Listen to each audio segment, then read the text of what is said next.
Hello, hello. Welcome.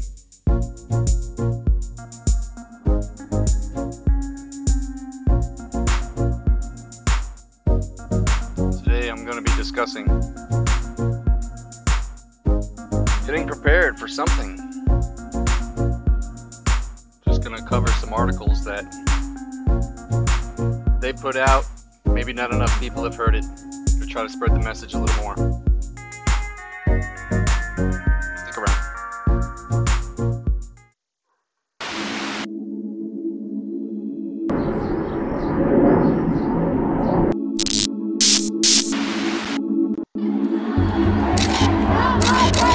Not my president! Not my president!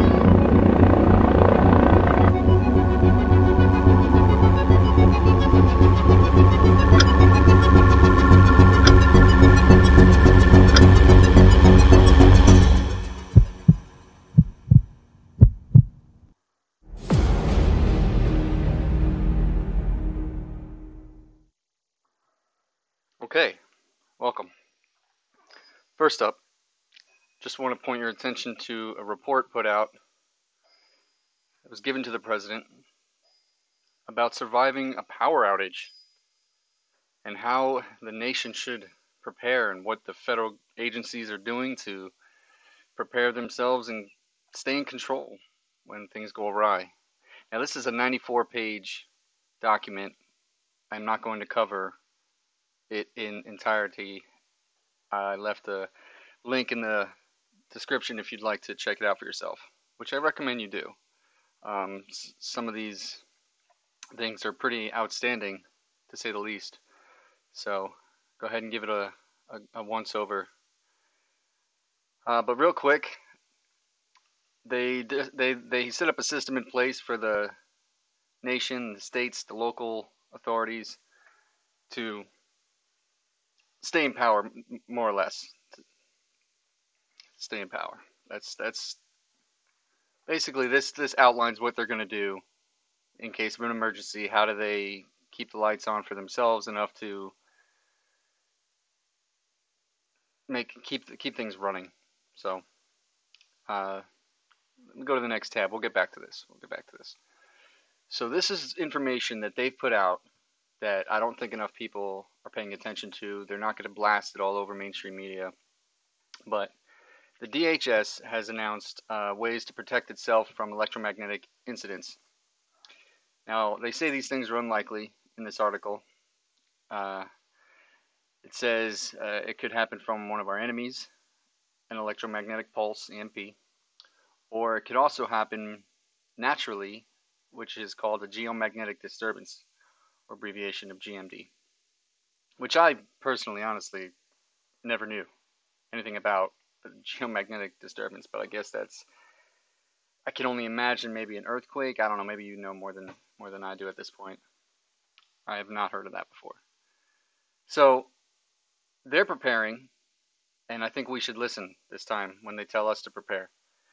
An article here, I don't know if you can hear that, but let me turn that off. An article here put out by the Washington Examiner tells us that after they put out that report, their headline is "Start Preparing. Electric grid is a prime target," which is a quote from that report, "of terrorists. Profound threat," it says this council that put out that report. So they warn I'll read a little bit. In a new report that warns that the electric grid is a prime target, Americans are being urged to prepare for up to 6 months without electricity, transportation, fuel, money, and health care.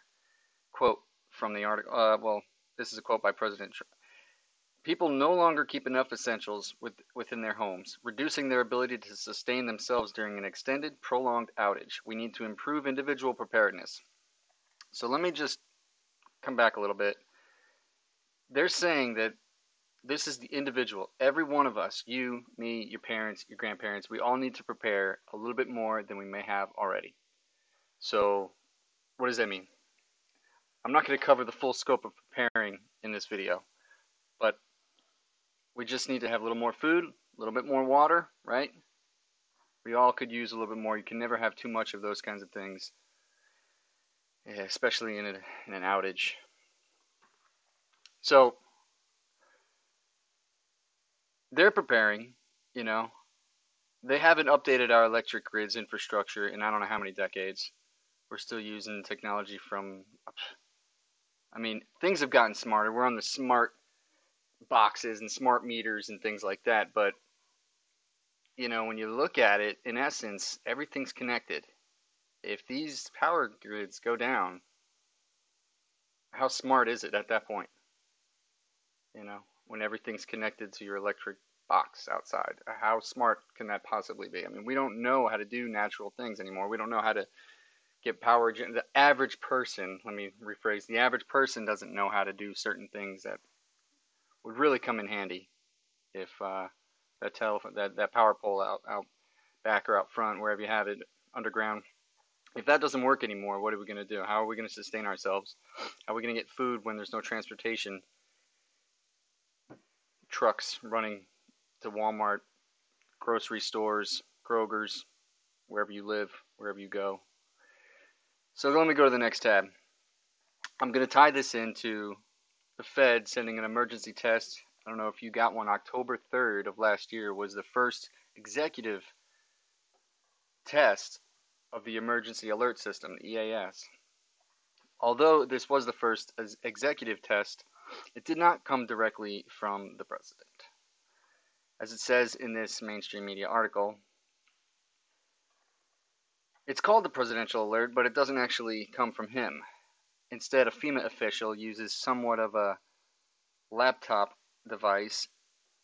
This FEMA official also has to have someone sign off on it, basically having safeguards from anything that might be an accident, like an incorrect alert. For example, they use the Hawaii incident as a false alarm that they accidentally they were supposed to prevent this kind of a system designed to prevent false alarms. So I'm sure after that false alarm, then maybe they put it into place that someone has to sign off on it. I don't know. Moreover, it's tied together. They're preparing for an emergency. They're getting ready to send us word, just in case.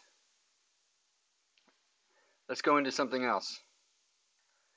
If you're not worried about an EMP, if you're not worried about the electric grid going down, maybe you should be worried about a financial crisis.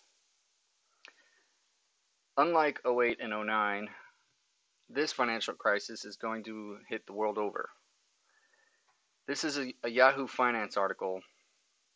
It speaks about the JP Morgan's top quant warning next crisis to have flash crashes and social unrest not seen in 5 decades. This is from September 4th, I believe, of last year.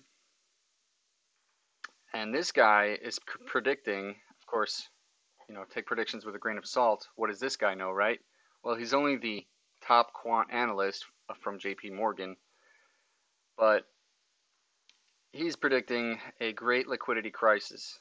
Now, if you haven't heard much about the financial distress that we're in, it's pretty bad.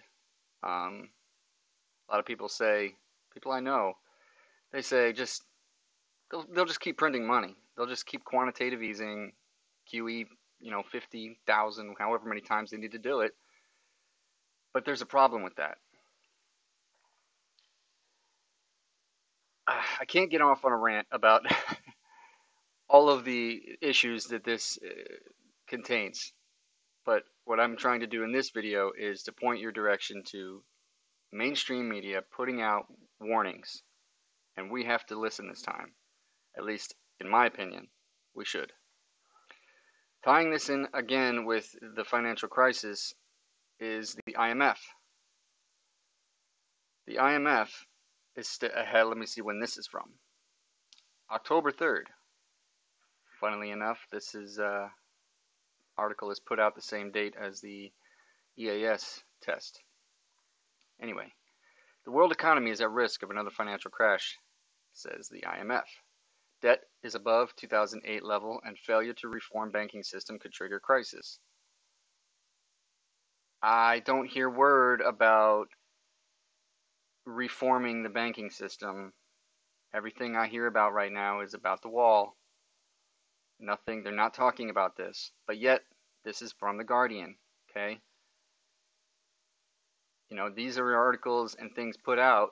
This one's from Yahoo Finance, from major, you know, this isn't from somebody in their basement. This DHS.gov, right? DHS.gov. These links are in the description. Washington Examiner, okay? And this one, more all mainstream media, okay, is putting these articles out. Okay, that's I want to drive home here. Have a little bit more food on hand. Have a little bit more water. It can't hurt. World's at risk of another economic crash. This lady said here as a quote, "This it's worse than the Great Depression, Second Great Depression. Excuse me, Second Great Depression," is what she said. Okay, so just be awakened a little bit more. Don't be surprised. Just be prepared.